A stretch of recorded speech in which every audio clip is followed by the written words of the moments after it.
പ്രിയമുള്ളവരെ, എല്ലാവർക്കും നമസ്കാരം. കഴിഞ്ഞ ഒരു 1.5 വർഷക്കാലമായിട്ട് എൻ്റെ നാട്ടുകാരും അല്ലെങ്കിൽ തുടക്കത്തിലുള്ള എൻ്റെ FBയും LFB എനിക്ക് നഷ്ടപ്പെട്ടിരുന്നു. ഞാൻ പല രീതിയിൽ റിക്കവർ ചെയ്യാൻ നോക്കി, നടന്നില്ല. കാരണം ഗൾഫ് നമ്പറായിരുന്നു. ഞാൻ നാട്ടിൽ വന്ന സമയത്ത് എന്തോ ഒരു കമന്റ് ഇട്ടതിന്റെ മുകളിലോ എന്തോ ഒരു പോസ്റ്റ് ഇട്ടതിന്റെ മുകളിലാണ് എനിക്കത് നഷ്ടപ്പെട്ടിരുന്നത്. തിരിച്ച് ഞാൻ കുറെ നോക്കിയിട്ടും എനിക്കത് കഴിഞ്ഞിട്ടില്ല. അങ്ങനെയാണ് അതിന് സമാന്തരമായിട്ട് ആ സമയത്ത് ഞാൻ അതേ പേരിൽ തന്നെ വേറൊരു ഐഡിയ എടുത്തിരുന്നത്. അതിന്റെ ബുദ്ധിമുട്ടുകളുണ്ടായിരുന്നു. എന്റെ ഫ്രണ്ട്സിനെ പലരും എനിക്ക് ആഡ് ചെയ്യാൻ പറ്റിയിട്ടില്ല, നാട്ടിലാണെങ്കിലും. അതുകൊണ്ട് അങ്ങനെ ഒരു ഐഡിക്ക് കുറച്ച് റീച്ചിന്റെ പ്രശ്നങ്ങൾ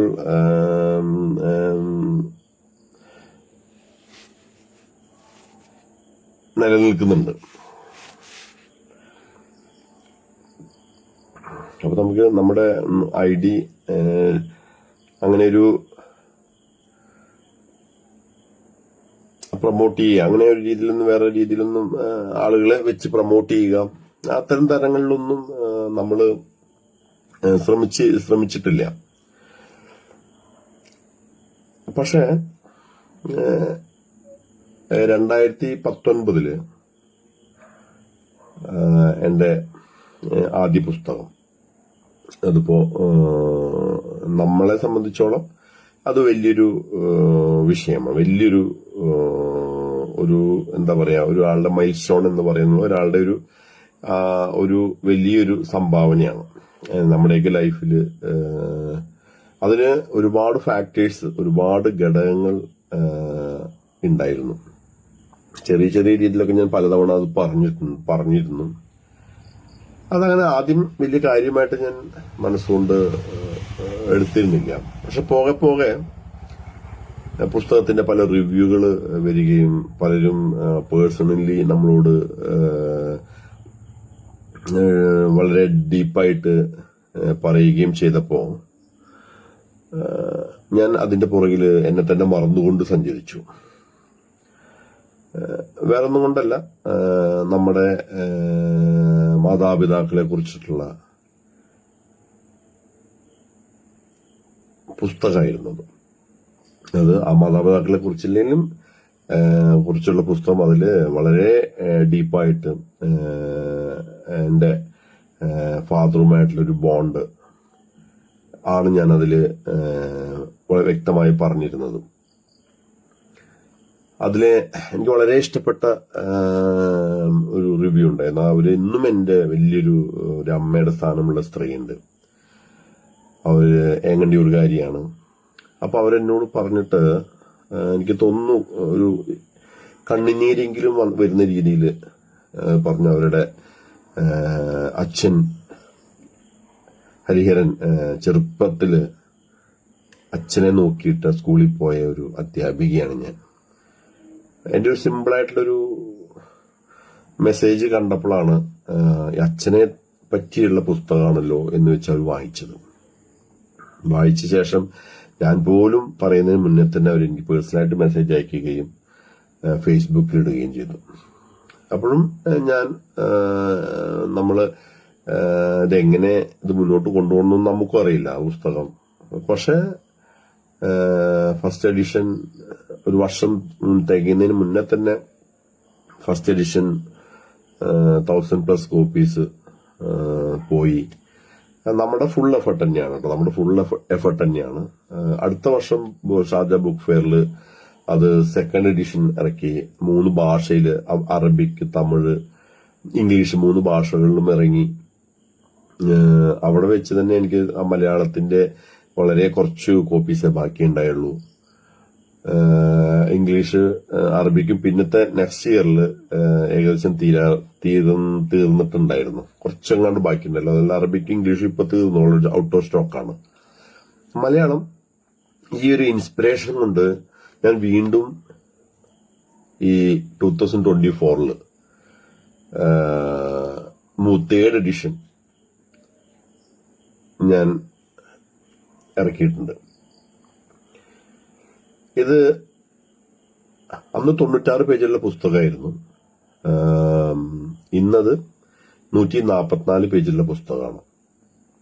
അന്നിൽ നിന്നും ഒരുപാട് മാറ്റമില്ല. കുറച്ച് ചിത്രങ്ങളും പിന്നെ കുറെ ചാപ്റ്റേഴ്സിനെ ഒന്നും കൂടി കൊണ്ട് മോഡിഫൈ ചെയ്ത് വളരെ ഭംഗിയായി. സത്യത്തിൽ ഇങ്ങനെ ഒരു പുസ്തകം ഞാൻ 1ാം പതിപ്പിലാണ് പ്രതീക്ഷിച്ചത്. പക്ഷെ 3rd എഡിഷനിലായപ്പോഴത്തേനും ഞാനത് എനിക്ക് ഒരുപാട് ടൈം കിട്ടി.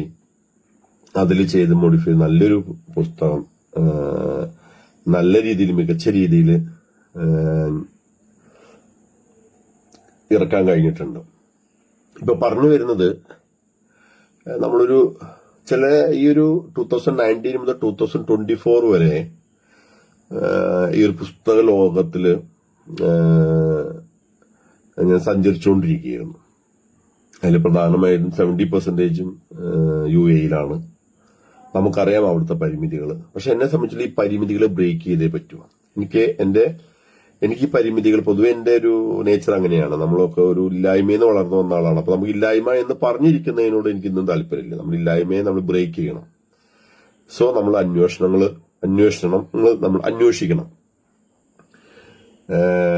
നമ്മുടെ അന്വേഷണ ത്വരയുണ്ടെങ്കിൽ മാത്രമേ നമുക്കത് കണ്ടുപിടിക്കാൻ കഴിയുള്ളൂ. എങ്ങനെ, ഏത് രീതിയിൽ, എന്തെല്ലാം ചെയ്യണം എന്നുള്ള കാരണം ഇതിനൊന്നും ഒരു സൊല്യൂഷൻ എന്ന് പറയുന്നത് നമ്മൾ പറയുന്ന ആരും നമുക്ക് ഉണ്ടാവില്ല. നമുക്ക് നമ്മളെ ഉണ്ടാവുള്ളൂ. അതായത് ഒരുപക്ഷെ നമുക്കൊരു ഇഷ്ടമുള്ള ഒരു വിഷയമാണ്, അത് ചിലപ്പോൾ മറ്റേ ആൾക്ക് ഇഷ്ടാവില്ല. നമുക്ക് ഇഷ്ടംപോലെ ആളുകൾ ഉണ്ടാവാം. പക്ഷെ നമ്മൾ പറയുന്ന ഒരു കാര്യവുമായിട്ട് അവര് നമ്മളോട് എന്തുണ്ടാവും, സഹവർത്തിത്വം ഉണ്ടാവില്ല. അവരുടെ ടേസ്റ്റ് വേറെയാണ്, നമ്മൾ പറയുന്ന ടേസ്റ്റ് വേറെ. അപ്പൊ ഇതെല്ലാം കൂടിക്കേർന്ന് നടക്കുമ്പോ നമ്മുടെ ഇടയിൽ നമ്മുടെ കൂടെ നിൽക്കുന്നവർക്ക് പോലും ഇതിനൊന്നും ഒരു സജഷൻസ് പറയാൻ കഴിയില്ല. അവിടെ നമ്മൾ മാത്രമാണ്. നമ്മൾ കാണുന്ന വ്യൂസ്, നമ്മൾ കാണുന്ന അതിന് പുറകെ നടക്കുന്ന എഫർട്ടുകൾ, ഇത് മാത്രമേ റിസൾട്ട് ഉണ്ടാവുള്ളൂ. സോ എന്നെ സംബന്ധിച്ചോളം ഞാൻ ഇപ്പോൾ പറയാൻ വന്നിട്ടുള്ള എന്താ വെച്ചാൽ, ഞാൻ എന്റെ ആദ്യ ഉദ്യമത്തിൽ എഴുതിയ സ്വന്തം പുസ്തകം, ആ പുസ്തകം ഒരു 4 വർഷം തികഞ്ഞപ്പോൾ 3ാം പതിപ്പിലേക്ക് എത്തി നിൽക്കുന്നു. ഇന്നത്തെ പല പുസ്തക മാർക്കറ്റിംഗ് ടീമിനുകളൊക്കെ അന്വേഷിച്ചപ്പോൾ അങ്ങനെ ഒരു മാർക്കറ്റിംഗ് ടീമുകളെ ഒന്നും അന്ന് കണ്ടുപിടിച്ചിരുന്നെങ്കിൽ എനിക്ക് തോന്നി പുസ്തകം ഈ ലെവലിൽ നിൽക്കേണ്ട പുസ്തകമല്ല. അൺഫോർച്ചുനേറ്റ്ലി നമുക്ക് ഇതിനെ കുറിച്ചൊന്നും അറിയില്ല. ഇന്നു പറഞ്ഞാൽ നമ്മൾ അങ്ങനെ ഒരു ഫണ്ട് ഇറക്കിയിട്ടൊന്നും മാർക്കറ്റ് ചെയ്യാൻ ഉദ്ദേശിക്കുന്ന നേച്ചറുള്ള ആളുമല്ല. കാരണം അതിന് നമുക്ക് നമ്മുടെ ചില പരിമിതികളുണ്ട്. സോ ഞാൻ മുന്നേയും എന്റേതായ ഇതില് എന്റെ ഫേസ്ബുക്കിലൂടെ തന്നെയാണ് എന്റെ ഒത്തിരി ഫ്രണ്ട്സുകളുമായിട്ട് ഞാൻ ഇത് കമ്മ്യൂണിക്കേറ്റ് ചെയ്തിട്ടുള്ളത്. അവര് നല്ല സപ്പോർട്ട് ഉണ്ടായിരുന്നു. അൺഫോർച്ചുനേറ്റ്ലി എന്റെ ആ ഫേസ്ബുക്ക് ID ലോസ് ആയിട്ട് 1.5 വർഷമായി. ഞാൻ അതാണ് പറയാൻ. അപ്പൊ എനിക്ക് ഇതിന്റെ ഒരു ശരിക്കുള്ള പലതും ഷെയർ ചെയ്യപ്പെടാനൊന്നും കഴിഞ്ഞിട്ടില്ല. അപ്പോ ഈ ഒരു സാഹചര്യത്തിലാണ് ഞാൻ ഈ ഒരു പുസ്തകം നിങ്ങൾക്ക് പറയണത്. പുതിയ രീതിയിൽ ഞാൻ ഇടയ്ക്കിടെ ഫേസ്ബുക്കിൽ ഇട്ടിരുന്നു. പക്ഷെ അതാണ് ചിലപ്പോൾ നിങ്ങൾ ശ്രദ്ധിച്ചിട്ടുണ്ടാവില്ല. ഇങ്ങനൊരു പുസ്തകം പലരും ശ്രദ്ധിക്കില്ല, കാരണം അവർക്ക് ടേസ്റ്റ് ഇല്ല. അപ്പൊ ഞാനിപ്പോ പറയണതെന്ന് വെച്ചാൽ, നിങ്ങളിത് ശ്രദ്ധിക്കണം. ഈ ഒരു പുസ്തകം നിങ്ങൾ ശ്രദ്ധിക്കണം. ഈ പുസ്തകത്തിന്റെ പ്രാധാന്യം പ്രത്യേകിച്ച് ഇപ്പോഴത്തെ കറണ്ട് സെനാരിയോയില് അനിവാര്യതയുടെ തിരിച്ചെടുക്കലുകൾ എന്ന ആത്മകഥാംശമുള്ള ഒരു നോവൽ, ഒരു അച്ഛൻ, ഒരു മകനും അച്ഛനും തമ്മിലുള്ള ആത്മബന്ധത്തിന്റെ അതായത് ഹൈലി ഇമോഷണൽ നാച്ചുറൽ ടോക്കാണ് സത്യം പറഞ്ഞാൽ ഈ ഒരു പുസ്തകം. ഇന്നത് 144 പേജുള്ള പുസ്തകമായിട്ട് വളരെ മികച്ച രീതിയിൽ അത് ഇറങ്ങിയിട്ടുണ്ടെങ്കിൽ അതിന്റെ പുറകിൽ എനിക്കറിയാം ഞാൻ എത്രത്തോളം എഫർട്ട് എടുത്തിട്ടുണ്ട്. ഇനി ആ എഫർട്ട് എടുത്തത് എനിക്ക് എങ്ങനെ നിങ്ങളിലേക്ക് എന്തിന്റെ മൂല്യത്തിന്റെ മുകളിലാണ് എനിക്ക് നിങ്ങൾക്കിത് തരാൻ കഴിയുക എന്നുള്ള ഒരു വലിയൊരു അന്വേഷണത്തിന്റെ ഒരു ഭാഗമായിട്ടാണ് ഞാൻ ഇതിന്റെ പുറകെയുള്ള എന്റെ യാത്ര. നമ്മൾ വലിയൊരു എഴുത്തോ വായനയോ ഉള്ള വലിയ പാണ്ഡിത്യ കുടുംബത്തിൽ നിന്നും വന്ന ആളല്ല. ഈവൻ നമ്മുടെ ഗ്രാമപ്രദേശങ്ങൾ തന്നെയാണെങ്കിൽ ഇതിനൊക്കെ പരിമിതികൾ ഉണ്ടാവാം. വലിയ ഇതന്നെ വായന തന്നെ ശരണം, എഴുത്തേ ശരണം, അങ്ങനെയുള്ള ലോകമല്ല എന്നർത്ഥം. കഷ്ടങ്ങളും ജോലിയും ബുദ്ധിമുട്ടുകളും എല്ലാം നിലനിൽക്കെ സാമ്പത്തിക പരാധീനതകൾ അറിയാലോ. അപ്പൊ ഇതൊക്കെ ചില ഓരോരോ വിഷയങ്ങളുണ്ട്. ചിലപ്പോൾ പലർക്കും പല കാര്യങ്ങളും, നമുക്ക് നമ്മുടെ പരിമിതികൾ ഇഷ്ടംപോലെ ഉണ്ടായിരുന്നു. അപ്പോ അതിനെല്ലാം ബ്രേക്ക് ചെയ്ത ഒരു കാലഘട്ടം. പിന്നെ എന്റെ വയസ്സ് 46 അപ്പൊ ആ സമയങ്ങളിൽ ഞാൻ ഇതിന് സ്റ്റാർട്ട് ചെയ്തത് 4 years ബാക്ക്. അതായത് ഏകദേശം എന്റെ 42 ഏജിലാണ് ഞാൻ ഇങ്ങനെ ഒരു ഉദ്യമത്തിന് തയ്യാറായത്. അതിനുശേഷം എന്റെ 3 പുസ്തകങ്ങൾ ഇറങ്ങി, 2 പുസ്തകങ്ങൾ കൂടി ഇറങ്ങി. ഒരെണ്ണം നോവലാണ്, പിന്നെ ഒരെണ്ണം ചെറുകഥയാണ്, പിന്നെ അസോസിയേറ്റ് ചെയ്ത് കുറെ ബുക്കുകൾ ഇറങ്ങി. പക്ഷെ എന്നെ സംബന്ധിച്ചോളം എന്റെ first book is my best book, അല്ലെങ്കിൽ എന്റെ ഫസ്റ്റ് ബുക്ക് എന്ന് പറയുന്നത് എന്റെ ഇമോഷണൽ കലർന്ന ഒരു പുസ്തകമാണ്. ഞാൻ അതിൽ ഉദ്ദേശിച്ചതെന്ന് വെച്ചാൽ ഈ സാഹിത്യ രചനയുടെ വലിയൊരു മികവിനെ അല്ല ഞാൻ ഇന്ന് ഉദ്ദേശിച്ചിട്ട് ഞാനിത് മാർക്കറ്റ് ചെയ്യാനോ അല്ലെങ്കിൽ ഇതിനെ കുറിച്ച് പറയാനോ ഉദ്ദേശിക്കുന്നത്. വർത്തമാന കാലഘട്ടത്തിൽ നഷ്ടപ്പെട്ടു പോകുന്ന മക്കളും മാതാപിതാക്കളും തമ്മിലുള്ള ഒരു ആത്മബന്ധത്തിന്റെ ഒരു വലിയൊരു കഥയാണ് നമ്മൾ പറയാൻ പോകുന്നത്. നമ്മള് ഇന്നിപ്പോ പറയുന്ന എല്ലാവരും അവനിവനസം, എന്റെ ഹാപ്പിനെസ്, മൈ ഹാപ്പിനെസ്. സത്യത്തിൽ എന്താണ് ഹാപ്പിനെസ്? നമ്മളൊക്കെ പറയുന്നത് എന്റെ ഹാപ്പിനെസ്. കുട്ടികൾ, ഒരു 18 വയസ്സായ ആള് പറയാണ് എന്റെ ഹാപ്പിനെസ്. ഈ ഹാപ്പിനെസ് എല്ലാവർക്കും ഉണ്ടല്ലോ. ഈവൻ 90 വയസ്സായ ആൾക്കും ആളുടെ ഒരു ഹാപ്പിനെസ് ഉണ്ട്. 18 വയസ്സായ ആൾക്കും ആളുടെ ഹാപ്പിനെസ് ഉണ്ട്.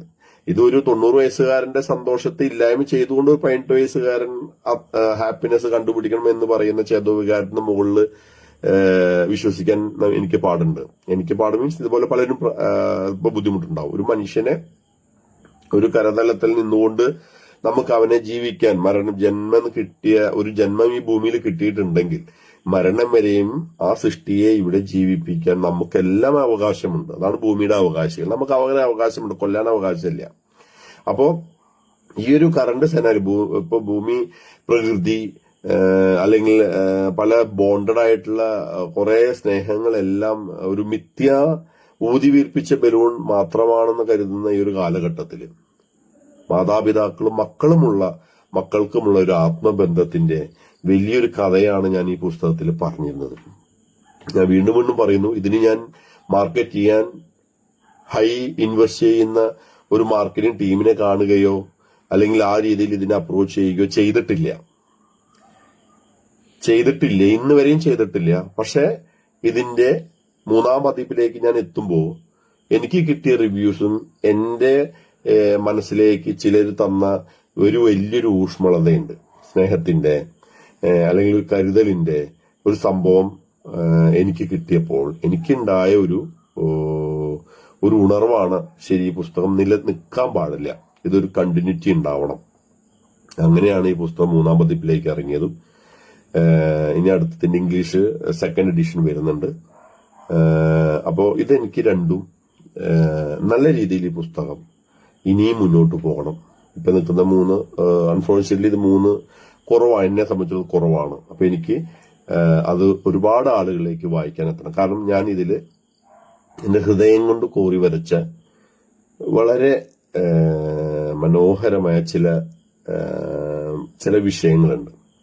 ചില വിഷയങ്ങളിൽ നമ്മളെ കുടുംബ പശ്ചാത്തലവുമായി പോകുന്ന നമ്മുടെ മനുഷ്യരുടെ ജീവിത യാത്രയിൽ ഒരിക്കലും നിഷേധിക്കാൻ കഴിയാത്ത ഒട്ടനവധി വസ്തുതകളെ ക്രിയാത്മകമായ ചില ഇടപെടലുകളിലൂടെ മുന്നോട്ട് കൊണ്ടുവന്ന് അതിനെ നമ്മൾ വിജയകരമാക്കി ചില ആളുകൾക്ക് കൊടുക്കേണ്ട ചില കർമ്മങ്ങൾ അല്ലെങ്കിൽ കടമകൾ നമ്മൾ കൊടുത്ത് തന്നെ ഈ ഭൂമിയിൽ നിന്നും നമുക്ക് പോകാൻ കഴിയൂ എന്നൊരു മാനുഷികമായിട്ടുള്ള ഒരു ബോധ്യപ്പെടുത്തലാണ് ഈ അനിവാര്യതയുടെ തിരിച്ചെടുക്കലുകൾ എന്ന നോവലിലൂടെ ഒരു സാധാരണക്കാരനായ എന്റെ വിഷൻ ഉണ്ടായിരുന്നത്.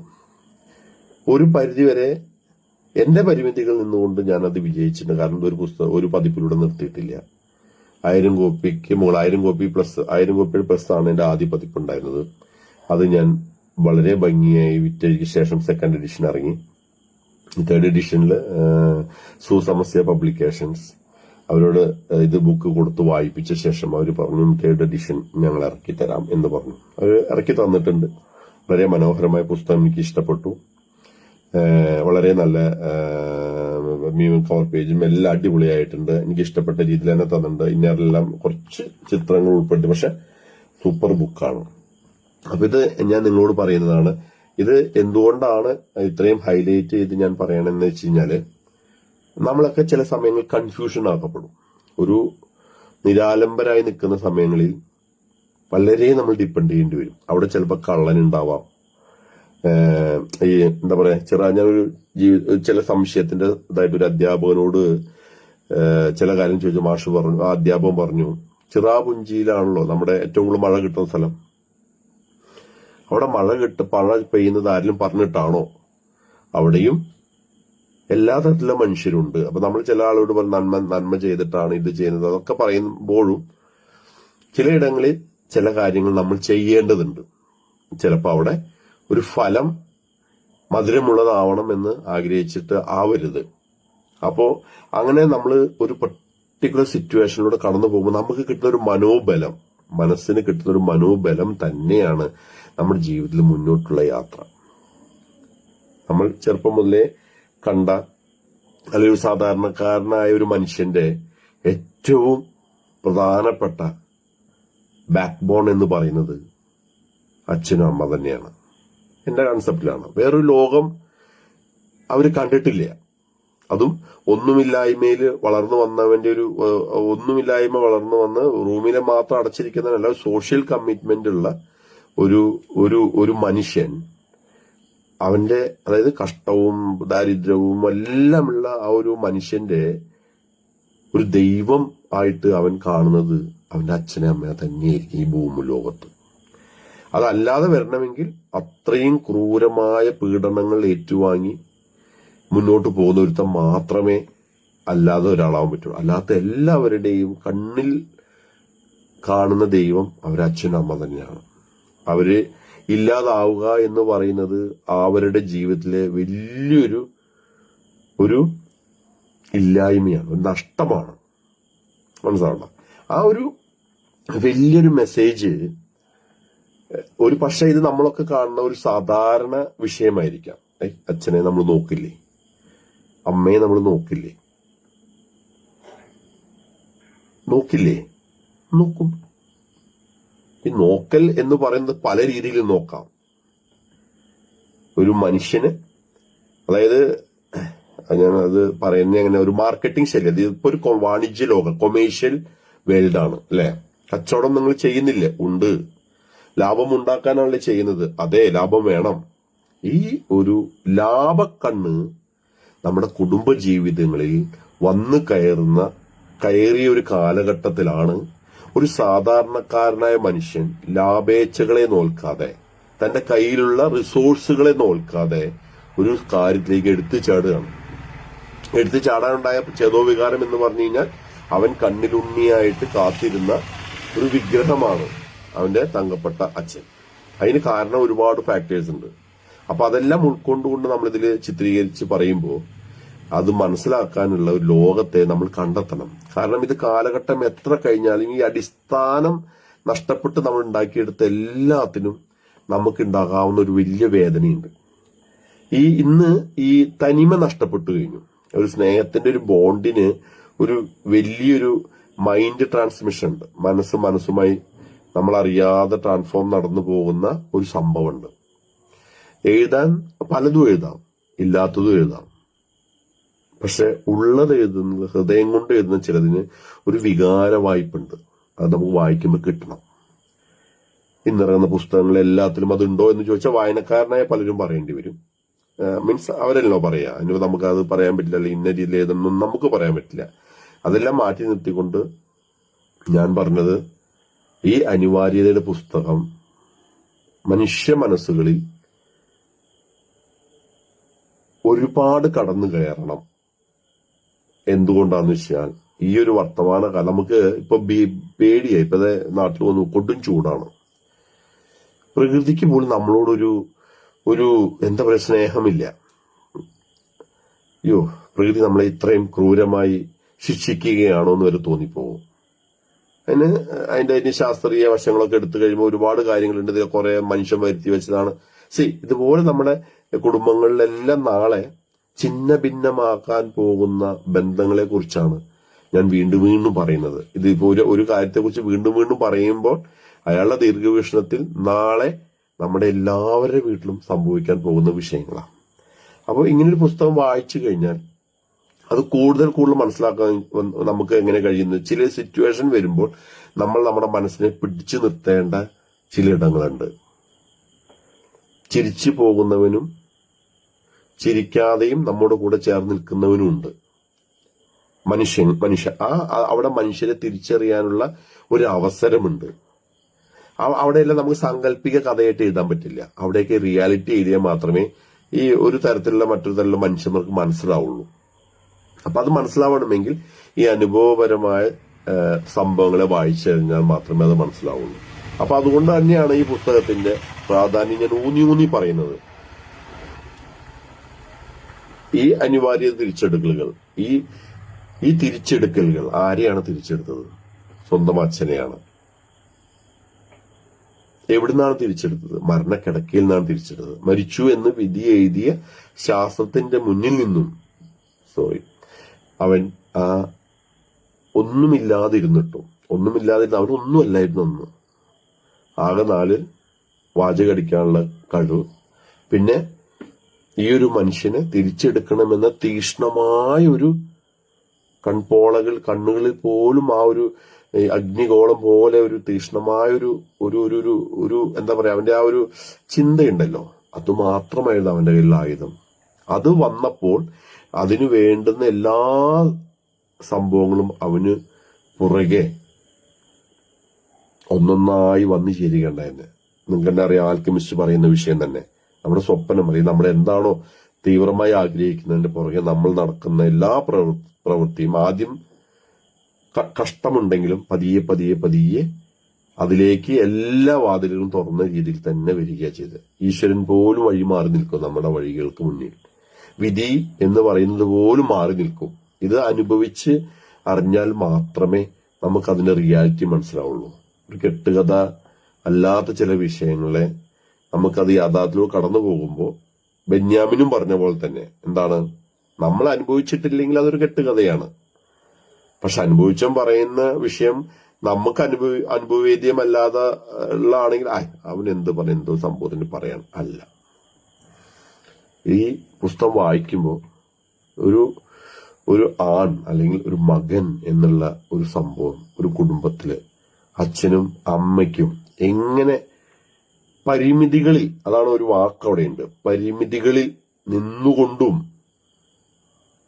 താങ്ങും തണലുമായി വഴിയിലല്ല ഇടുന്നത്, അവരെ തിരിച്ച് രാജാവും രാജ്ഞിയുമായി ഒരു ഒരു ഒരു കുടുംബത്തിന്റെ മുന്നിൽ വീണ്ടും ഉയർത്തി ആ മകൻ നടന്നു പോകുന്ന കാഴ്ച. ആ സമയത്ത് ഒരു 90 ദിവസത്തെ അല്ലെങ്കിൽ 60 ദിവസത്തെ ആശുപത്രി വാസം, ബാക്കി തിരിച്ച് കണ്ണിമം പൂട്ടാതെ വീട്ടില് കുഞ്ഞു കുട്ടി എങ്ങനെ കൈകാലിട്ടിളക്കി തിരിച്ചു വരുമെന്നുള്ള ഇതിനൊരു യുഗം എടുത്തിട്ടുണ്ടാവും. ആ ഒരു പുരുഷൻ അല്ലെങ്കിൽ ആ മകൻ അതൊരു യുഗം എടുത്തിട്ടുണ്ട്. അത് പറയുമ്പോൾ നമുക്ക് മനസ്സിലാവില്ല. അത്ര തീക്ഷ്ണമായി അതിലേക്ക് അവൻ ഇറങ്ങി ചെന്നിട്ടാണ്. അവൻ ഈ സയൻസ് പഠിച്ചിട്ടില്ല, ഈ സംഭവം ചില വിഷയങ്ങളെ മനസ്സിലായി, രോഗിയെ കെയർ ചെയ്യുന്ന മനസ്സിലാക്കിയിട്ട് ഇതെല്ലാം അവൻ മനസ്സിലാക്കി നേഴ്സിനേക്കാൾ അപ്പുറത്ത് കെയർ ചെയ്യാൻ വരെ പഠിച്ചു എന്നുള്ളതാണ്. അപ്പൊ അത്തരത്തിലുള്ള ഒരു പുസ്തകത്തിന് നമുക്കറിയില്ല, ഒരു പ്രസാധകൻ അവൻ ബിസിനസ് ഓറിയന്റഡ് ആയിട്ടായിരിക്കാം, അല്ലെങ്കിൽ പുസ്തകം കൊണ്ട് അവൻ ആ മാർക്കറ്റിംഗ് വൈസ് അവന് ഉണ്ടാവില്ലായിരിക്കാം, ലിമിറ്റേഷൻസ് ഉണ്ടാവാം. സോ ഈ ഒരു ലിമിറ്റേഷൻസിനെയാണ് ഞാൻ ബ്രേക്ക് ചെയ്യാൻ ആഗ്രഹിക്കുന്നത്. അവിടെ എനിക്ക് നിങ്ങളുടെ സപ്പോർട്ട് എനിക്ക് വേണം. ഒരു മോശമായ പുസ്തകത്തെ അല്ല ഞാൻ പ്രൊമോട്ട് ചെയ്യുന്നത്. ഇത് തീർച്ചയായും എല്ലായിടത്തും എക്കാലവും ഒരു മനുഷ്യകുലത്തിൽ മനുഷ്യനായി ജനിച്ച് മരിച്ച് തീരുന്നതിന് മുൻപേ വായിച്ചിരിക്കേണ്ട ഒരു പുസ്തകമാവണം എന്നാണ് എന്റെ അഭിപ്രായം. ഒരു ഇതിഹാസമോ ഒരു ചരിത്രമോ അല്ല പറയാൻ പോകുന്നത്. ഈ വർത്തമാന കാലഘട്ടത്തില് നഷ്ടമായി കൊണ്ടിരിക്കുന്ന ചില മൂല്യങ്ങളെ തിരിച്ചെടുക്കപ്പെടേണ്ട ഒരു ആവശ്യകത ഇന്നുണ്ട് എന്നുള്ള ഒരു ബോധ്യപ്പെടുത്തൽ നിങ്ങളിൽ ഒരുവനായി നിങ്ങളുടെ കൂടെ നിന്നുകൊണ്ട് ഒരാൾ വിളിച്ചു പറയുകയാണ്. അത് ഇന്നൊരു പക്ഷെ നിങ്ങൾ അവ എന്തോ പറയുന്നു എന്ന് എന്നെ തള്ളിക്കളയാം. നാളെയും നിങ്ങൾ തള്ളിക്കളയാം. പക്ഷെ മറ്റന്നാൾ എനിക്ക് പൂർണ്ണമായ ഉറപ്പുണ്ട് നിങ്ങൾ അത് തള്ളിക്കളയില്ല എന്നുള്ളത്. വീണ്ടും വീണ്ടും ഞാൻ പറയുന്നു. എന്തുകൊണ്ടാണ് ഞാൻ ഈ ഒരു നാട്ടിൽ വന്നപ്പോൾ ഇങ്ങനെ ലൈവ് പറയാൻ കാരണം, ഇങ്ങനെ പുസ്തകങ്ങളൊക്കെ മാർക്കറ്റ് ചെയ്യപ്പെടുന്നതിൽ ഒരുപാട് പരിമിതികളുണ്ട്. അല്ലെങ്കിൽ നമ്മൾ അങ്ങനെ ഒരു സ്ഥലത്ത് എത്തിയാൽ മാത്രമേ നമുക്കതിനെ ഈ ആളുകൾ എത്തിച്ച് ഇതിനെ മാർക്കറ്റ് ചെയ്യപ്പെടുള്ളൂ. അല്ലെങ്കിൽ നമ്മൾ ഭീമമായ തുക കൊടുത്ത് വലിയൊരു മാർക്കറ്റിംഗ് കോക്കസിനെ കണ്ടുപിടിച്ച് ഇത് അവരെ ഏൽപ്പിച്ച് ഒക്കെ ചെയ്യണം. അങ്ങനെയൊക്കെ വരുമ്പോൾ സംഭവം വരും. പക്ഷെ അതിനൊക്കെ നമ്മൾക്ക് നമ്മുടേതായ പരിമിതികൾ ഉണ്ടെന്ന് ഞാൻ മുന്നേ പറഞ്ഞത് തന്നെ വീണ്ടും വീണ്ടും ആവർത്തിക്കുകയാണ്. ആ പരിമിതിയെ പൊട്ടിച്ചെറിയാൻ തന്നെയാണ് സോഷ്യൽ മീഡിയ. ഞാൻ മുന്നേ വന്നിട്ടുണ്ട്. അതിന് ഞാൻ പറഞ്ഞു എന്റെ ഐഡിക്ക് ചെറിയ പ്രശ്നമുള്ളതുകൊണ്ട് ആ ഐഡി നഷ്ടപ്പെട്ടു. അപ്പൊ 1.5 വർഷമായിട്ട് ഈ ഐഡിയ ആണ്. പലരും അതില്ല. സത്യത്തിൽ അന്ന് പുസ്തകമൊക്കെ ഇറങ്ങുമ്പോഴുള്ള ഒരുപാട് ഫ്രണ്ട് സർക്കിൾ ഇത് ഈ ഐഡിയിലില്ല, നഷ്ടപ്പെട്ടു. അപ്പൊ അത് എനിക്കതെല്ലാം തിരിച്ചെടുക്കണം. എഴുത്തിന്റെ ഒരു മേജർ സംഭവമല്ല. എന്റെ ജീവിതയാത്രയിൽ എന്റെ ഉത്തരവാദിത്തങ്ങളൊക്കെ നടത്തിക്കൊണ്ടു പോകുന്നവർ ഇതൊരു സൈഡ് മാത്രം. എന്റെ കിട്ടിയ എനിക്ക് ചെറിയ സമയത്തിൽ ഞാൻ ചെയ്യുന്ന ഒരു ചെറിയൊരു സംഭവം മാത്രമാണത്. പക്ഷെ അതിനെ ചില വിഷയങ്ങൾ ഞാൻ എഴുതുമ്പോൾ ഞാൻ എന്റെ ഒരു വേറിട്ട രീതിയിലാണ് ഞാൻ പോവുക. അതൊരാൾ പറയും ഇത് ഇങ്ങനെയാവണം ഇങ്ങനെയാണ്, അതൊന്നും എനിക്ക് പറ്റില്ലല്ലോ. അല്ലെങ്കിൽ എന്റെ രീതി ഒരുപക്ഷെ അവര് പറഞ്ഞ രീതി അവരുടെ കാഴ്ചയിലൊക്കെ ആവുമായിരിക്കാം, അല്ലായിരിക്കും, അതൊക്കെ വേറെ. പക്ഷെ എന്നെ സംബന്ധിച്ചോളം എന്റെ ഈ ഒരു ആസ്പെക്ട്സിൽ ഞാൻ എടുത്തൊരു തീരുമാനം അത് എന്നെ ഒരു രീതിയിൽ എത്തിച്ചിട്ടുണ്ടെങ്കിൽ, അല്ലെങ്കിൽ മീൻസ് എനിക്ക് പോകുന്ന വഴിയിൽ ഇതൊരു നല്ലൊരു ലെസൺ ആണ് എന്ന് എനിക്ക് ബോധ്യപ്പെട്ടിട്ടുണ്ട്. ഞാൻ ഈ ഒരു 2000-ഓളം പേരിലേക്ക് എത്തിയ ഈ പുസ്തകത്തിന്റെ ഒരു ഫീഡ്ബാക്കിൽ നിന്നും എനിക്ക് കിട്ടിയൊരു റിവ്യൂവിന്റെയും ആസ്പെക്ട്സിലാണ് ഞാൻ ഇന്നത് സംസാരിക്കുന്നത്. ഈ പുസ്തകം ഇനിയും ഒരുപാട് യാത്ര ചെയ്യണം. അതിന്റെ ആവശ്യകതയുണ്ട്. കാരണം ഇന്ന് ബന്ധങ്ങൾക്ക് പുല്ലിന്റെ വിലയാണ്. ഒരു സുഹൃത്തിനോട് പോലും സ്നേഹത്തോടെ നമുക്ക് ഈ നിവൃത്തികേടും നിവൃത്തിയും ഉണ്ട്. ചില നിവൃത്തികേടുകൾ കൊണ്ട് നമ്മളെ വളരെ വേണ്ടപ്പെട്ട ഒരാളിടം നമുക്ക് എത്താൻ കഴിയാതെ വരാം ചില സാഹചര്യം. പക്ഷെ അത് ഒരു ഗ്യാപ്പേ വരുള്ളൂ. ആ ഗ്യാപ്പ് കഴിഞ്ഞാൽ വീണ്ടും അത് ഫില്ലാവും. അതേപോലെ ചില വിഷയങ്ങളിൽ നമുക്ക് ആ നിവൃത്തികേടിനെ കടക്കേണ്ടതുണ്ട്. അത് നമുക്ക് ഇന്നലെ നാളെ നമ്മൾ മറികടത്തി മുന്നോട്ട് പോകേണ്ടതുണ്ട്. അപ്പൊ അതുകൊണ്ട് ഈ അനിവാര്യതയുടെ തിരിച്ചെടുക്കൽ എന്ന നോവൽ ആത്മകഥാംശമുള്ള പുസ്തകമാണ്. ഇതിലൊരു അച്ഛൻ മകൻ എന്ന ആത്മബന്ധത്തിന്റെ വലിയൊരു കഥയാണ് ഇത് നോവലായി മാറിയിട്ടുള്ളത്. ഇതിലെന്ന് വെച്ചാൽ പ്രത്യേകിച്ച് നമ്മളെല്ലാവരും, നമ്മളിപ്പോ ഈവൻ ഒരു മലയാളികൾ എന്ന് പറഞ്ഞ മലയാളിയുടെ ജീവനാണ് ഒരു കുടുംബം എന്ന് പറയുന്നത്.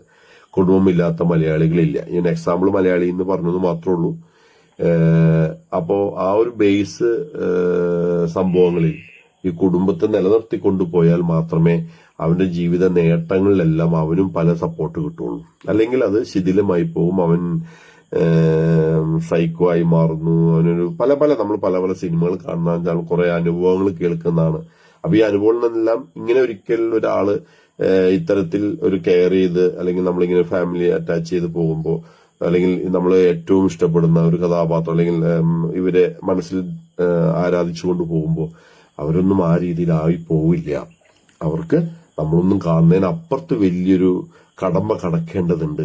അവരങ്ങനെ വരുന്ന അവർ ഈ സമൂഹത്തിനും വലിയൊരു സന്ദേശമാണ് കൊടുക്കുന്നത്. ഇത് മത രാഷ്ട്രീയ ഇതിനെല്ലാം അപ്പുറത്ത് നിന്നുകൊണ്ട് ഒരു മാനവികതയുടെ, മതത്തിലൂടെ മാനവികതയുണ്ട്, രാഷ്ട്രീയത്തിലൂടെ മാനവികതയുണ്ട്, ഇതെല്ലാം ഉണ്ടില്ല എന്നല്ല പറയുന്നത്. പക്ഷെ അതിനേക്കാൾ അപ്പുറത്ത് ഒരു വിഭാഗീയത സൃഷ്ടിക്കപ്പെടാതെ എല്ലാവർക്കും സ്വീകാര്യമായ ഒരു മാനവികത മനുഷ്യത്വത്തിന്റെ ഉണ്ട്. ആ സംഭവം സമ്മാനിച്ച് ഈ പുസ്തകം കടന്നു പോകുമ്പോൾ നിങ്ങളത് എന്തു പറയാ, നിങ്ങളുടെ രീതിയിൽ ഒരിക്കൽ കൂടി എന്നെ ഈ പുസ്തകം അനിവാര്യ തിരിച്ചെടുക്കൽ നിങ്ങൾ ഒരിക്കൽ കൂടി നിങ്ങളുടെ നല്ലൊരു സുഹൃത്തിനോടോ, നിങ്ങൾ ഒരുപാട് മേന്മ പറയുന്നു വേണ്ടെങ്കിൽ ഈ പുസ്തകം വായിക്കണം, വായിച്ചിട്ടില്ലെങ്കിൽ നിങ്ങൾ വായിക്കണം എന്ന് പറയാം. ആളത് വായിച്ചിട്ട് അതിന്റെ മേന്മ ഉൾക്കൊള്ളട്ടെ എന്ന് തന്നെയാണ് ഞാൻ പറയുന്നത്. പുസ്തകമുണ്ട്. സമസ്യ പബ്ലിക്കേഷൻസ് മലപ്പുറം അവരേലുണ്ട് പുസ്തകം. അല്ലാന്നുണ്ടെങ്കിൽ എനിക്ക് ഇൻബോക്സിൽ വന്നാലും മതി, ഞാൻ എത്തിച്ചിട്ടുണ്ടാവും. ഞാനൊരു 2 മാസം കൂടി ഉണ്ട്, അത് കഴിഞ്ഞ് തിരിച്ചു പോകും. അപ്പൊ എന്തായാലും ഇത് എന്റെ ഒരു ഇഷ്ടമാണ്, എന്റെ ഒരു ആഗ്രഹമാണ്. ഇത് ഒരുപാട് കോപ്പികൾ ഇറങ്ങേണ്ടതുണ്ട്, ഒരുപാട് പതിപ്പുകൾ ഇറങ്ങേണ്ടതുണ്ട്. അപ്പൊ അത് നിങ്ങൾ എന്നെ സഹായിക്കണം. ഇതൊരു പ്രൊഫഷണൽ വീഡിയോ ആയിട്ടൊക്കെ ചെയ്യണം എന്നൊക്കെ ആഗ്രഹമുണ്ട്. നോക്കട്ടെ, എന്നെ കൊണ്ട് പരമാവധി ചെയ്യാവുന്ന രീതിയിലൊക്കെ ഞാൻ ചെയ്യുന്നുണ്ട്. ചെയ്യാൻ നോക്കാം ഇനി മുതൽ. മുന്നേ അത് അത്ര ശ്രദ്ധിച്ചിട്ടില്ല, ഇനി അത് പറ്റുമോ എന്നുള്ളത് ഞാൻ നോക്കട്ടെ. എന്നിരുന്നാലും ഇനി അങ്ങനെയൊന്നും സംഭവിച്ചില്ല എങ്കിൽ കൂടിയും നിങ്ങളിൽ ഒരുവനായ എന്നെ കണ്ടുകൊണ്ട് നിങ്ങൾ ഈ ഒരു പുസ്തകത്തിന്, ഞാൻ വീണ്ടും കൊണ്ട് ഉറപ്പു തരുന്നു, ഈ പുസ്തകത്തിന് ഒരു മൂല്യമുണ്ട്. ആ മൂല്യം നഷ്ടപ്പെടാതെ ഈ പുസ്തകത്തെ കാക്കേണ്ട ഉത്തരവാദിത്വം നിങ്ങൾക്ക് വിട്ടുതരികയാണ്. നിങ്ങളിത് ഷെയർ ചെയ്തിട്ടോ, അല്ലെങ്കിൽ നിങ്ങളുടെ ഇനി ആരെങ്കിലും ഈ പുസ്തകം കിട്ടാത്തവരുണ്ടാവാം, ഇത് നിങ്ങൾ വായിച്ചിട്ടോ അല്ലെങ്കിൽ നിങ്ങൾ വായിക്കാൻ സൗകര്യം ഉണ്ടാക്കുകയോ ചെയ്തുകൊണ്ട് ഈ പുസ്തകത്തെ പരമാവധി ഒരു സന്ദേശമായിട്ട് എല്ലാവരിലേക്കും എത്തിക്കാൻ ശ്രമിക്കണമെന്ന് വിനീതമായി അഭ്യർത്ഥിച്ചുകൊണ്ട് ഈ രാത്രി നിങ്ങളോട് ഒരു ശുഭരാത്രി പറഞ്ഞുകൊണ്ട് നിർത്തുന്നു. ഞാൻ ഹരിഹരൻ പങ്ങാരപ്പള്ളി. നന്ദി, നമസ്കാരം.